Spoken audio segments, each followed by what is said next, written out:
Շարունակվում է առավոտ լուսանցիելի հեռուստադիտողներ, յուրաքանչյուր օր մենք փորձում ենք անդրադառնալ ամբողջ աշխարհում տեղի ունեցող եւ իհարկե մեզ մոտ շատ կարեւոր իրադարձությունների, դեպքերի, որոնք եղել են տարբեր տարիների հենց այդ օրը, բայց իհարկե չենք մոռանում ամենակարևորի առողջության մասին եւ հաճախ նաեւ մեր մասնագետ հյուրերի հետ նշում ենք, որ կարեւոր է կանխարգելելը, գիտակցելը, թե ինչպիսի խնդիրների հետ ենք մենք առնչվում, դա է նաեւ պատճառը, որ Հայաստանում ստեղծվում է դիաբետի դպրոցներ, ինչ են իրենցից ներկայացնում այս դպրոցները, երբ որտեղ են լինելու այս դպրոցները, կիմանանք հենց հիմա մեր հյուրերից։ Իսկ ես ներկայացնեմ հյուրերին Նունե Եղիազարյան, Հայկական ակնաբուժության նախագիծ բարեգործական հիմնադրամի տնօրեն Բարի լույս եւ Հայաստանի Հանրապետության առողջապահության նախարարության էնդոկրինոլոգիայի գծով խորհրդատու Նաիրա Գոգյանը։ Շնորհակալություն, որ առավոտը հենց մեզ հետ եք սկսում եւ հետաքրքիր է թե ինչու եք կարեւորում հենց դիաբետի կրթությունը եւ ինչպես որոշվեց բացել դպրոց։ Սկսեմ ես։ Եթե կարելի է,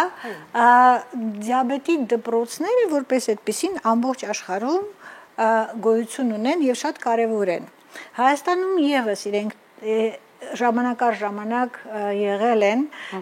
սակայն մեր մոտեցումը այս պարագայում եւ մեր առաջընթացը եւ հաջողությունը նրանում է, որ մենք կարողացել ենք այն դնել ավելի ինստիտուցիոնալ հիմքերի վրա,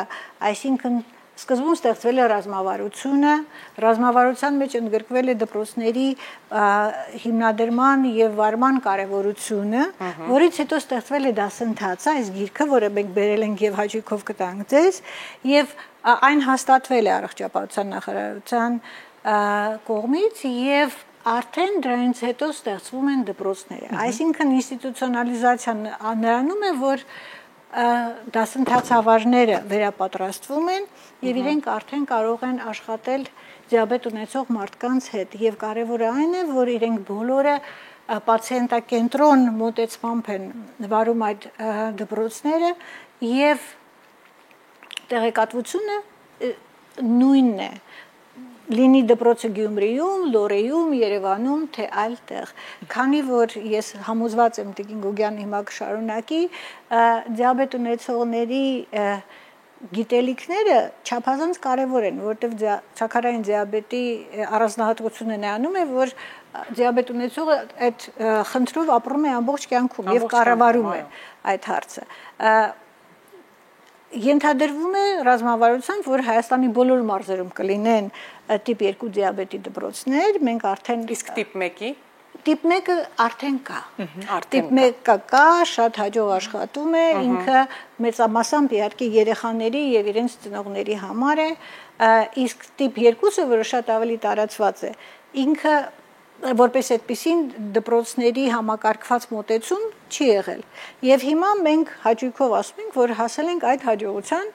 եւ արդեն իրականացրել ենք մեկ պիլոտային դպրոց Գյումրիում, ներկայումս քանի մենք դες հետ խոսում ենք իրականանում է Լոռիում, կբացվի Երևանում եւ նաեւ հաջելի է, որ այլ հասարակական կազմակերպություններ նույնպես հետաքրքրված են օգտագործել այս ձեռնարկը եւ նույն մեթոդաբանությամբ եւ մոտեցմամբ բացել դպրոցներ այլ մարզերում եւս։ Տիկին Գոգյան, խնդրում ենք նաև նշել, թե ինչով էր պայմանավորված այս մասնավոր ուշադրությունը հենց դիաբետին եւ այս խնդրին, որովհետեւ մենք գիտենք ամենատարբեր հիվանդություններին անդրադառնում են տարատեսակ արշավների միջոցով, որևէ ամիս են առանձնացնում, ինչով էր պայմանավորված հենց այս ուղիղ կենտրոնացումը դիաբետին եւ ստեղծելու դպրոցները վերջապես։ Քանի որ շաքարային դիաբետի բուժումը ունի առանձնահատկություն եւ առանձնահատկությունը կայանում է նրանում, որ հենց հաստատվեց շաքարային դիաբետը պացիենտի մոտ, պացիենտը պետք է կարողանա կառավարել իր հիվանդությունը եւ դա պետք է լինի շարունակական մինչեւ կյանքի վերջ։ Օրինակ հետազոտություն են անցկացրել այն պացիենտները, ովքեր ունեն շաքարային դիաբետ եւ հաճախում են շաքարային դիաբետի դպրոցներ, իրանց մոտ ավելի քիչ է հանդիպում շաքարային դիաբետի հետևանքով առաջացած անոթային բարդությունները, քան թե եթե համեմատում ենք այն պացիենտների հետ, ովքեր ունեն շաքարային դիաբետ եւ չեն հաճախում դպրոց, եւ դա է պատճառը, որ միջ այսօր չնայած նրան, որ ամբողջ աշխարհում մեծ ներդրումներ են անում, որպեսզի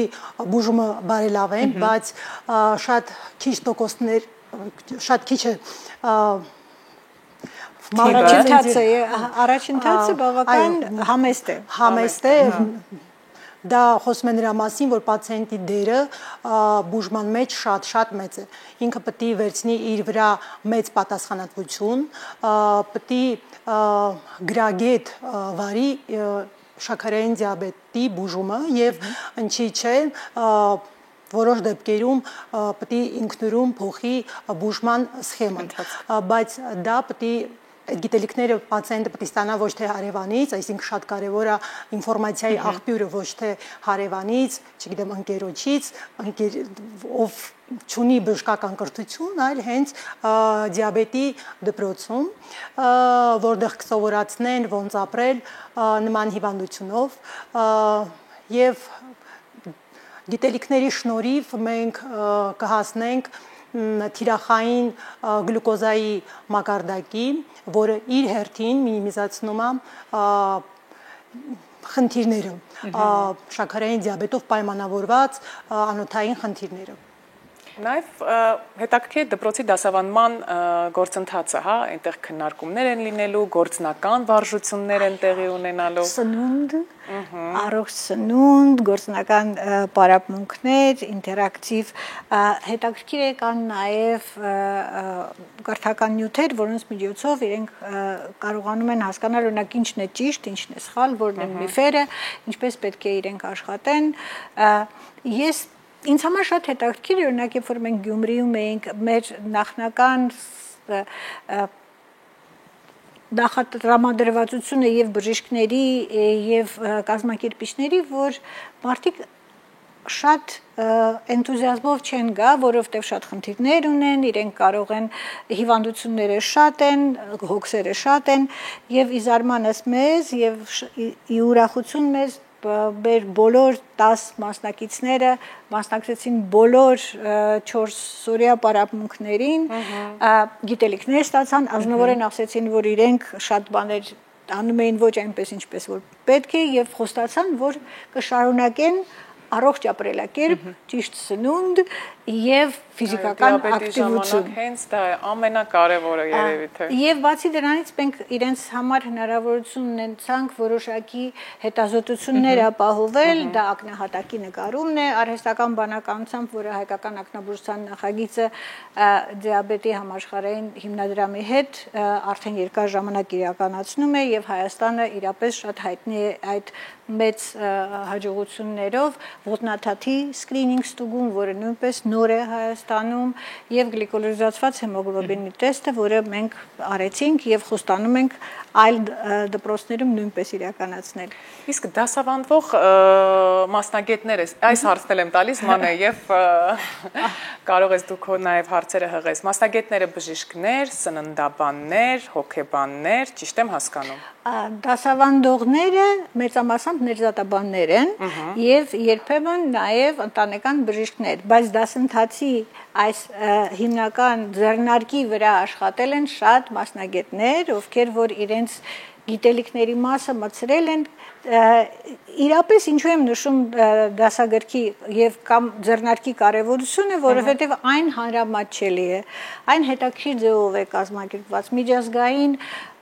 ուղեցույցներն են օգտագործված եւ կարծում ենք, որ սրա ավելի լայն օգտագործումը հնարավորություն կտա, որպեսզի դասընթացավարները նույնպես իրենց ավելի վստահ զգան, երբ որ խոսում են հիվանդների հետ։ Խոսքը գնում է բժիշկների դասընթացի վերաբերյալ, կարծում եմ, որ նաև որոշ ժամանակ նաև կարող են դիաբետ ունեցողները այս դասագիրքը նայել եւ հասկանալ, թե ինչքան կարեւոր է իրենց մասնակցությունը, ակտիվ մասնակցությունը։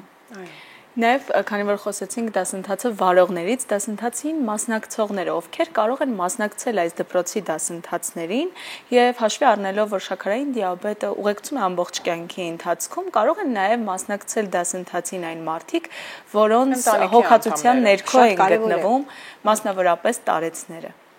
Հետաքրքիր էր, որ օրինակ մեր խմբում բոլորը կանայք էին, բայց արդեն երկրորդ խմբում որոնք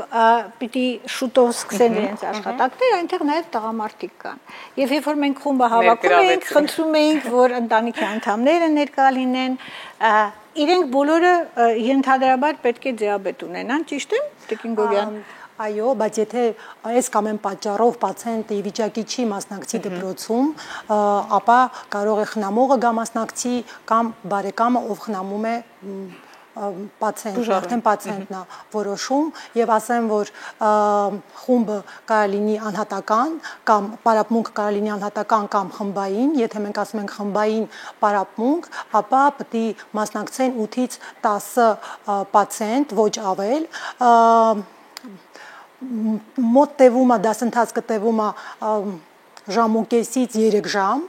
որից 40-ից 60 րոպե տրվում է լեկցիայի, իսկ մնացած մասը պրակտիկ աշխատանք է կատարվում։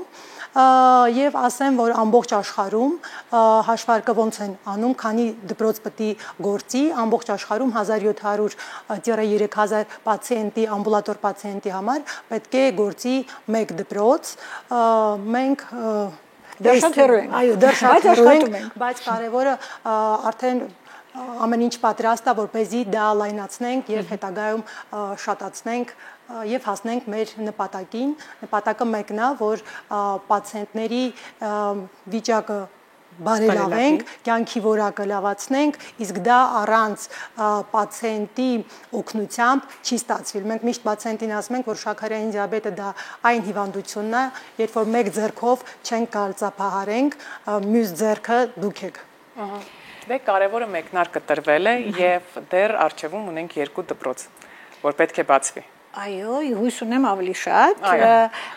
եւ կարևորը, որ հայկական ակնաբուժության նախագիծը իր գործընկերների հետ, համաշխարհային հիմնադրամի հետ սկսել է այս գործընթացը, բայց նաեւ առողջապահության նախարարությունը իր պարտավորությունը կամ իր պատրաստակամությունն է վերցնել շարունակել այդ դպրոցները ծրագրի ավարտից հետո, այնպես որ կարծում եմ, որ ապագան պայծառ է։ Հենց այսպես, ապագան պայծառ, շնորհակալություն եւս մեկ անգամ։ Եվ իհարկե շնորհակալություն ենք հայտնում բոլոր բժիշկներին, մասնագետներին, որոնք օգնում են տարատեսակ խնդիրներ ունեցող բուժառուներին հաղթահարել այդ խնդիրները բուժման կամ այս ընթացքին համատեղ աշխատանքի ճանապարհով։ Շնորհակալ ենք անշուշտ։ Իսկ մենք շարժվում ենք առաջ ելի հեռուստադիտողներ։